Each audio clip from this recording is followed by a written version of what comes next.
In this short video, we'll be looking at the different types of activity that you can create using Poll Everywhere. This is really just an explanation of what each activity is, to help you decide which types you might like to use. But I'll cover how to create the activities and how to run them in other videos, and you'll be able to access those on my channel as well. So here's the Poll Everywhere interface, and to see the different activities we'll just click Create. And here are 7 types of activity. I won't be clicking the More button in this video, but I might do a separate one on that sometime in the future. But you should find that these 7 options cover most things that you'd like to do in Poll Everywhere. Let's start with multiple choice. This is a quick question where you provide a set of possible responses and the audience chooses which one they think is correct or the one that most applies to them. So in this example, the audience will see something like this on their mobile device. And then on the main screen there'll be a chart like this that will populate as more and more responses come in. So if you'd like to quickly gauge opinion on a question, or see how many students know the correct answer, well, this is a fast and easy way to do it. Next on the list we've got word cloud. So here's an example from Poll Everywhere's website. And in this example the audience get the question on their mobile device and they type in a one-word response, and then the word cloud just appears on the main screen, and that word cloud gets bigger as more answers come in. In a Q&A activity, all you need to do as the presenter is to ask an open-ended question. So in my example here, I've asked what people think is the best pet. The audience gets that question on their device and they can type in their response. And then when they submit the response, their answer appears up on the main screen.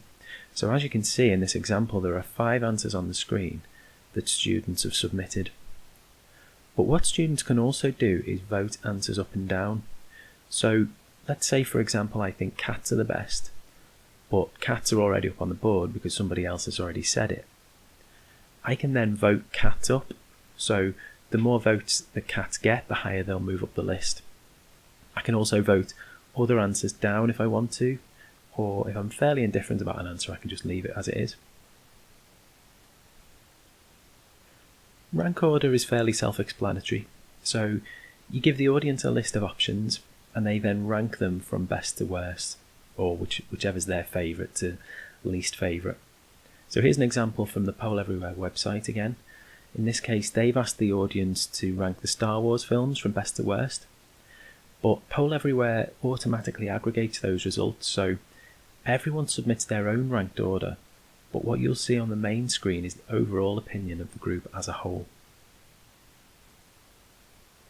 Clickable image is a really nice activity. So in this example we're asking the audience to find a certain element on the periodic table.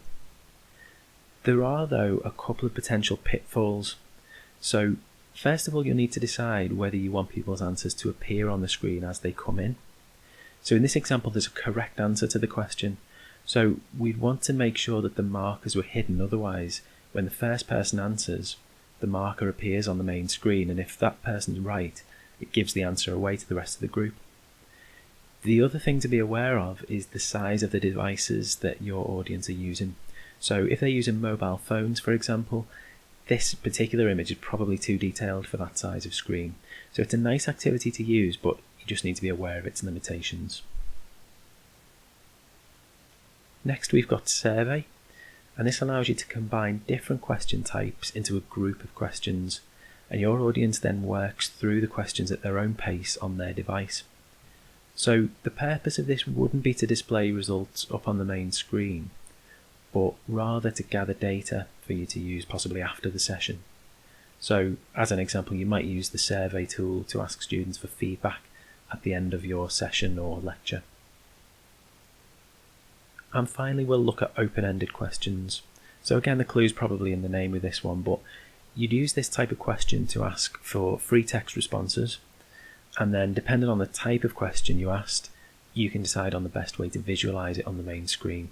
So on the screen now you can see a few examples again from the Poll Everywhere website, and these just show the different ways that you can visualize the answers that come in to an open-ended question.